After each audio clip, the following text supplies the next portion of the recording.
As Trump is basically finishing off his time in office, and as we're about to, get what appears Biden to come in and all that, I want to say something to both the Republicans and the Democrats. I don't trust you anymore.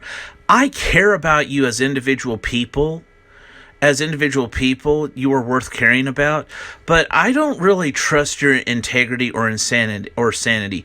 Now, granted, the ones with the ones that are the most extreme are the ones that TV focuses on, because then they can focus on the most extreme, unnuanced, out of whack, extreme versions, so that keeps us arguing and fighting and defending ourselves, saying, no, that doesn't represent me and all that.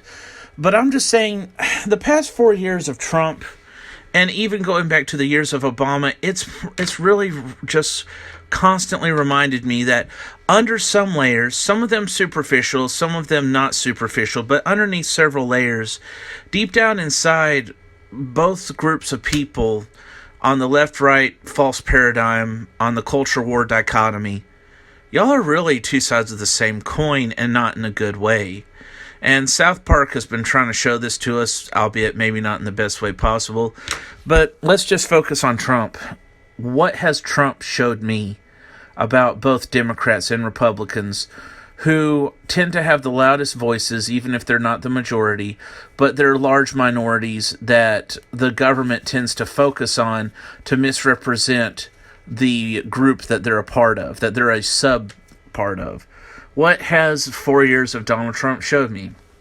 Well, the whole thing with the Stormy Daniels case is that it's basically sounds to me like a parallel to what happened during the Clinton administration with Monica Lewinsky.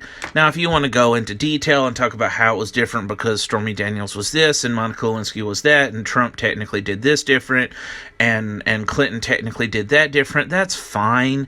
There is nuance, there is difference. I don't want to oversimplify it in my argument's case, but for this argument, for the sake of this argument, as far as I'm concerned, it's the same where it's important. It's a sex scandal that is very unpresidential in nature. That we're talking about that by itself. We're not talking about the rest of the presidency of either of those gentlemen.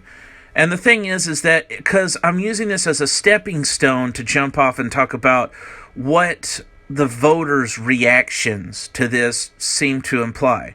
Now, a lot of stuff can change in 20 or so years. So some of the people in between the Clinton administration and the Trump administration might have had a change of heart retroactively and gotten 2020 hindsight, and they wouldn't have been hypocrites. But for whom the boot fits, I label thee a hypocrite. For whom the boot fits, I label thee a hypocrite. And this is what I'm talking about. The people who were super pissed about Bill Clinton's scandal and his affair, but are okay with Trump's scandal and affair, that's not cool. The people who are okay with Bill Clinton's affair, but are mad about Trump's affair, that's not cool. You can't flip between a puritanical church mouse and a hedonistic pimp just when it's convenient for your presidential candidate. And it shows hypocrisy on both sides because this is putting them in a spot where they are. As far as I'm concerned, and other people feel that there's differences, and I'm sure there's differences, but in the areas that I focus on, as far as I'm concerned, Trump is just a Republican Bill Clinton. Trump is just a Republican Bill Clinton. And I'm not trying to attack either of these gentlemen based on being a Democrat or a Republican. I'm trying to point out how this is exposing hypocrisy in the mindset of a lot of voters. I'm talking about partisan tribalism. It's partisanship, it's tribalistic, and, this isn't everybody. This probably isn't most people, but I think it's something that we need to watch out for so that we're not led astray by it. If you were mad about Clinton having an affair, you kind of got to be mad about Trump having an affair. If you were okay with Clinton having an affair, you need to be okay with Trump having an affair. Because fair's fair, right? It's a fair affair. But the thing, and maybe you can point out how it's a little different here and there, but it should be roughly the same response. It should be about what's right, not who's right. If it's wrong for a Democrat to have an affair, then it's wrong for a Republican to have an affair. So the thing is that it's really bringing out the hypocrisy, because it would be like, no sweat, most people would have enough common sense to think, oh, well, I didn't like it when Clinton had an affair, so I don't like it whenever Trump had an affair. Or, conversely, I didn't really care that Clinton had an affair, so I'm not going to sweat it whenever Trump has an affair. You know, fair's fair. But the thing is that I don't feel like I'm seeing that. I feel like that over the past few years, suddenly the crowd that defended Bill Clinton and told religious people to screw off about judging people's sex lives suddenly became Puritans whenever Trump showed up and did something stupid. And that suddenly all of the religious crowd that had all these Christian values suddenly became hedonists. And it's like, what business is it of us with our sex lives? It's like, what's the point of even having morals, people? I know we're not perfect and everybody's a hypocrite to a degree, but what's the point of having morals? Because a lot of people who were mad about Clinton having an affair, I feel, are okay with Trump, and vice versa. Now, I will throw out some nuance. One, that's not necessarily everybody. That could be the loudest mouths in the room, the biggest mouths in the room, that have a good way of hijacking microphones and loudspeakers and news cameras. But it could also be that as time progresses, some people change. So if you were one of those people who gave Bill Clinton a hard time, but then you thought to yourself before Trump got elected, you know what? Maybe I judged Bill Clinton too harshly. And then whenever Trump got caught in a sex scandal, you were like, you know, although I did it late, I did cut Bill Clinton some slack, even though it was after the fact. So maybe I have a tiny bit of room to talk about how the Democrats are overreacting. That's not hypocritical on you. You don't have a whole lot of room to talk, but you have some. Likewise, if somebody who was a Democrat who stood up for Bill Clinton when he had an affair, but then he was thinking to himself, you know, that really wasn't a good look on America. Maybe I did need to be more constructively stern on the idea of the president having an extramarital affair in the White House. And then you criticize Donald Trump for doing the thing because you had that changeover, that experience in between. It's not complete hypocrisy. You have some room to talk. But there's also something else that I think that's really sad that's kind of exposed the hypocrisy on both sides, and that's the race issue. A lot of people who like Donald Trump for being an alpha male and might be racist against blacks, I'm not saying they all are, but to whom the shoe fits, for whom it applies. If there's people who hate black people but like Trump, it's like, dude, I got this from a friend of mine who was black, who, lived in Chicago and lived in Detroit and all that. Bill Clinton may have been the first quote-unquote black president, and this is his words, not mine. Obama may have been the first African-American president, but Trump is the first N-word president. Chicago, Detroit, N-word. He doesn't give a fuck. Those are his words, and I think it's epic. But the thing is that it's like, okay, guys, so if you're white, and if you hate Democrats, and if you are kind of racist towards blacks, where you don't like that ignorant, negative stereotype of blacks, but you love Trump, that's like really hypocritical, because Trump is kind of like, he's kind of like a white thug in a way. I don't hate him. I don't see him as the danger that left-wingers and liberals see. I don't have Trump derangement syndrome. But if you don't like that ignorant, boorish stereotype in blacks, then maybe you should be disgusted by Trump. And I'm not saying what I am. I'm saying based on people's inconsistencies. There's some Republicans that were never Trumpers, whether I agree with them or not. If it's from a good place of good faith, I'll at least try to give credit to that. I don't hate Trump. I don't love Trump. I think that Trump is, just like I said, a Republican Bill to kill Clinton. Some of my left-leaning friends saw the guy as dangerous. I saw him more as a buffoon. People on the left see him as Darth Vader. I think that's an overreaction. I see him somewhere between Jar Jar Binks and Jabba the Hutt. He's not innocent enough to be Jar Jar Binks, but he's too clumsy to be an organized crime lord like Jabba the Hutt. So he's kind of like, not as innocent as Jar Jar, not as competent as Jabba, somewhere in between. Not as guilty as Jabba, not as stupid as Jar Jar, but he's like between Jar Jar Binks and Jabba the Hutt. That's how I view Donald Trump. That's my take on it. That's Forestology.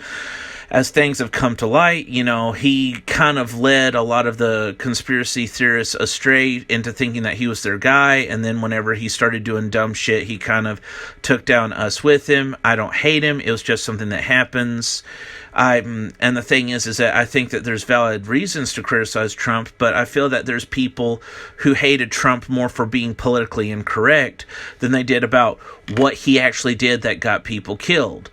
And it's kind of like, liberals, you used to be anti-war, and then Obama gave us 8 more years of Bush, and then suddenly you were quiet about war. And then Trump was continuing that same military campaign, but instead of getting mad about that, you got mad about him being a big middle finger to political correctness. So I don't know what to tell you. But the other thing that shows that, for those on the right who dislike the negative black stereotype but love Donald Trump, well, it's like, dude, if you just, close your eyes for a minute and think about everything that Trump says with an African-American accent, Donald Trump is pretty much everything that you would hate about the negative stereotype of a black person.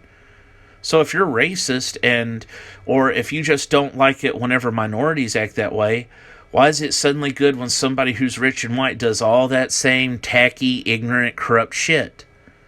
Meanwhile, liberals, Democrats, you don't like it whenever Donald Trump does it, but you want to cut slack to some minorities whenever they have those negative stereotypes of being a sexist, womanizing pig that's crooked, ignorant, and is toxic masculinity. Now, I can understand why you want to show mercy to minorities because you feel that there's things baked in the system that has set them up for failure and that they're being screwed over by the system. And I partly agree. I partly agree that there are some things that are baked into the system that hurt minorities and don't always give them an equal playing field with the rest of us. Me and the left do agree on that up to that point. But the thing is that even if you want to cut minorities slack because they've got some unfair things going towards them, you still eventually, even in a loving, kind, but ultimately firm way, you do have to kind of, if you're their friends, if you love them, you do kind of have to get on them for the stuff that you criticize white people for. Now, I can understand holding white people to a higher standard than minorities if white people actually have it better. Sometimes they do, and sometimes they don't, liberals. Sometimes they don't, okay? Sometimes white people don't have it better, but sometimes they do. Maybe white privilege exists, but it's not the way that you think it is. I'm not here to get into an argument about that, but it's like, it's one thing to cut people some slack. It's another thing to put the person that you don't like under a microscope and then let the other person run free. That's going to create intense antagonism. And the right tends to do that with law enforcement, and the left tends to do that with political correctness.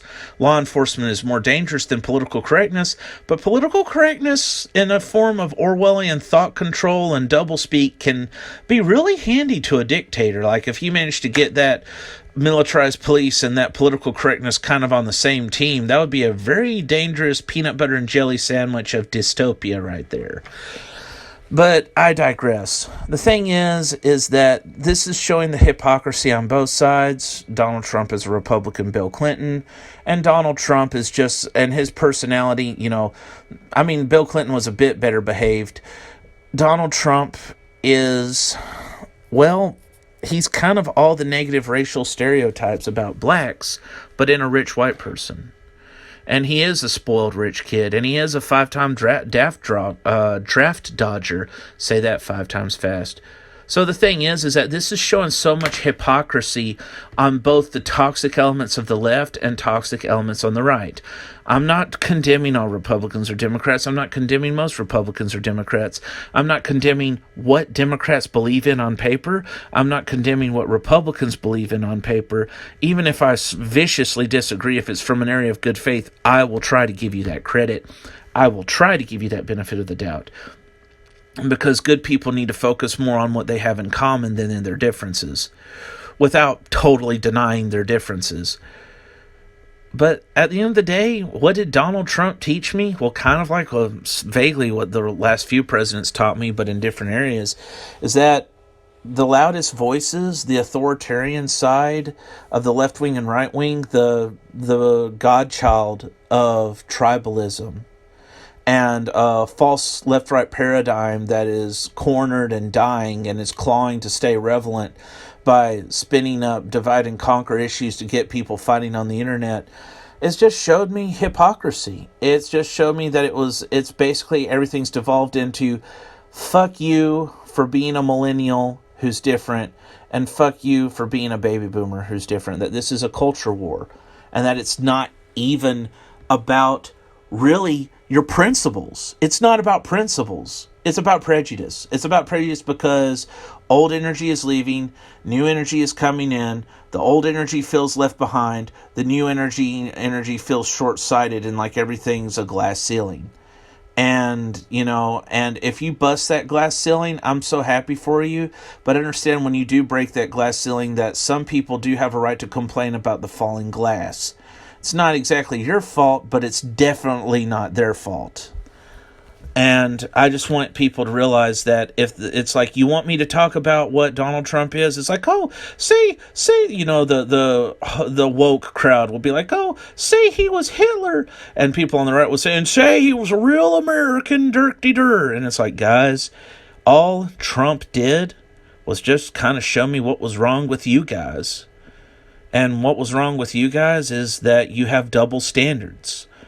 Not everything can be fair. Double standards sometimes exist for a reason, but everything needs to go back to balance or center at some point, so a man of goodness avoids all extremes.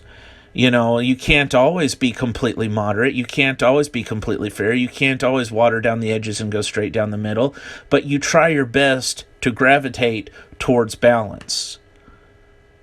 And try not to make perfect the enemy of good. But right now, all I see are people that hate each other because they're a couple having a divorce. They can't get along. They dropped their values a long time ago. They're becoming a lot like each other in the worst way possible. Nobody cares anymore. Well, I'm sure plenty of people care. The media is just showing me the handful of people who can't be reasoned with, and those are probably people, some of those are probably paid actors.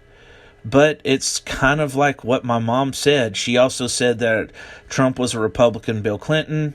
Trump was a white guy acting like a negative black stereotype that says something bad about both liberals and conservatives. And at the end of the day, I'm beginning to wonder about the extreme toxic far left and the extreme toxic far right. Is this really just a debate to hurt each other's feelings and to maybe see who gets the welfare check paid by everybody else's taxes? Is that what it is? Is this really just a big debate on who gets the welfare check? On whose rich people gets the welfare check?